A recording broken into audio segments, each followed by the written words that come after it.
Puji Tuhan, saudara yang dikasihi oleh Tuhan, pada kesempatan ini saya akan berbagi firman Tuhan perihal iman. Apa itu iman? Bagaimana memelihara iman? Mengapa harus beriman?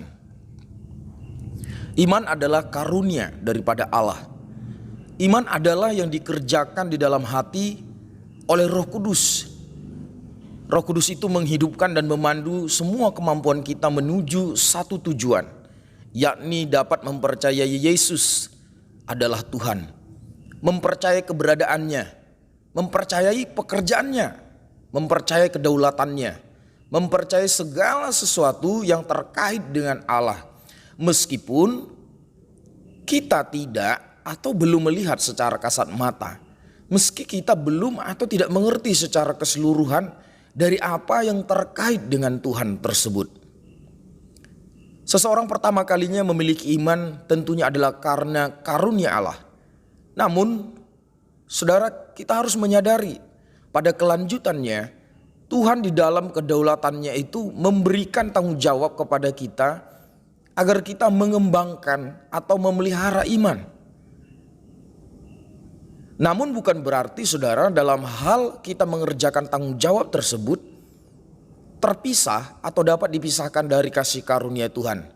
Sebab seluruh aspek kehidupan kita sebagai orang percaya tentu tidak akan bisa dipisah atau terpisah daripada kasih karunia Tuhan, daripada pekerjaan Tuhan. Supaya iman kita bertumbuh atau makin hari semakin kuat, karena tentunya Alkitab juga menjelaskan ada iman yang lemah, ada iman yang kuat, ada iman yang goncang, ada iman yang teruji. Jadi supaya semakin hari semakin kuat, dan itulah yang dikehendaki Tuhan terjadi dalam hidup kita, maka ada beberapa hal yang harus kita lakukan. Seperti halnya mengingat janji-janji Tuhan yang telah disampaikannya melalui firman-Nya. Membaca, mendengar, dan merenungkan firman Tuhan secara disiplin, secara berkesinambungan. Sebab apa, saudara? Firman Tuhan berkata dalam Roma 10:17, jadi iman timbul dari pendengaran, dan pendengaran oleh firman Kristus. Saudara yang dikasihi oleh Tuhan, penulis kitab Ibrani juga menjelaskan dalam Ibrani pasal 11 ayat pertama, definisi iman adalah dasar dari segala sesuatu yang kita harapkan dan bukti dari segala sesuatu yang tidak kita lihat. Paulus menyatakan dalam 2 Korintus pasal 5 ayat 7, sebab hidup kami ini adalah hidup karena percaya, bukan karena melihat. Jadi saudara, seorang Kristen normalnya ya harus seperti itu. Hidupnya bukan karena melihat, tetapi karena percaya. Yesus sendiri juga berfirman dalam Yohanes pasal 20 ayat 29, berbahagialah mereka yang tidak melihat namun percaya. Tentu saya, saudara semua ingin mengalami kebahagiaan yang daripada Tuhan. Meski di dunia ini banyak persoalan, banyak tantangan, tapi kita ingin menikmati kebahagiaan yang daripada Tuhan. Dan itu kita dapat, saudara, dengan kita hidup beriman, hidup memusatkan keyakinan kita kepada Tuhan, kepada pekerjaannya, kepada janjinya. Kita memang tidak atau belum melihat Allah. Akan tetapi jika di dalam diri kita ada iman, maka kita percaya Allah itu ada dan nyata. Ya, bukan sesuatu yang imajinatif, saudara. Bukan halusinasi. Tapi oleh iman itu kita mempercayai, mengakui keberadaan Tuhan itu. Dan memang kebenarannya seperti itu. Dia nyata, dia ada. Hal-hal dalam dimensi rohani, saudara, tidak semua dapat ditunjukkan melalui perantara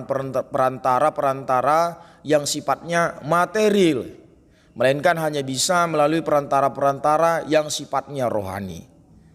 Menggunakan iman akan meningkatkan kualitas kerohanian kita. Oleh iman juga, saudara, doa-doa yang kita panjatkan dapat terkabul berdasarkan kekayaan kemurahan Tuhan. Dan Tuhan ingin kita memintanya dengan iman. Oleh iman apa yang tidak mungkin dapat menjadi mungkin. Terlalu banyak kisah-kisah dalam Alkitab yang menjelaskan perihal tersebut saudara. Jadi untuk kita mengalami mujizat Tuhan, mengalami yang namanya saudaraku hal-hal yang di luar batas wajar, itu yang namanya mujizat atau miracle, kita harus memiliki iman dan hidup dalam iman. Bahkan lebih tegas lagi firman Tuhan berkata dalam kitab Ibrani pasal 11 ayat yang ke-6 bahwa tanpa iman tidak mungkin orang dapat berkenan kepada Allah. Iman bukanlah sesuatu yang negotiable, melainkan sesuatu yang mutlak harus kita miliki saudara dalam kehidupan kita sebagai orang percaya ya. Jika kita ingin hidup dalam rancangan Tuhan, jika kita ingin hidup dalam kehendak-Nya, jika kita ingin mengalami Tuhan dalam perjalanan kehidupan kita, maka kita harus memiliki iman. Iman tidak dapat saudara dimiliki oleh karena kepintaran, oleh karena pendidikan yang tinggi. Paulus mengatakan bagi orang-orang Yunani yang terpelajar yang skeptis bahwasanya Injil itu adalah suatu kebodohan.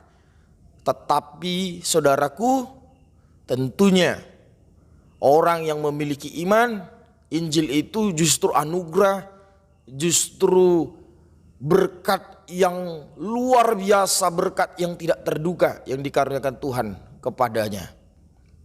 Jika seseorang sudah skeptis terhadap Injil, bahkan menganggap Injil adalah suatu kebodohan, tentunya saudara, hal-hal yang terkait dengan iman juga adalah sesuatu yang bodoh bagi dirinya.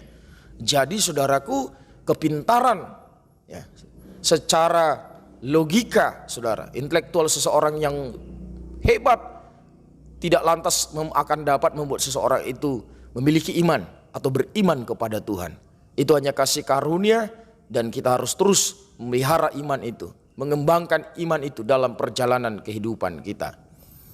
Justru kebanggaan akan kepandaian atau lebih mengandalkan, mengedepankan logika adalah saudaraku salah satu penghalang terbesar terhadap pertumbuhan rohani.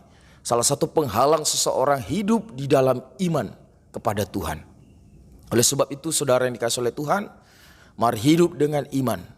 Mari memelihara iman. Sampai saatnya Yesus datang kembali menjemput kita orang-orang yang beriman kepadanya. Kiranya saudaraku, penyampaian firman Tuhan yang singkat dan sederhana ini dapat menjadi berkat bagi saudara dimanapun Anda berada. Dukung terus channel Samitri Official ini untuk bertumbuh berkembang bagi kemuliaan nama Tuhan. Tuhan Yesus menolong, Tuhan Yesus memberkati kita semua. Salam.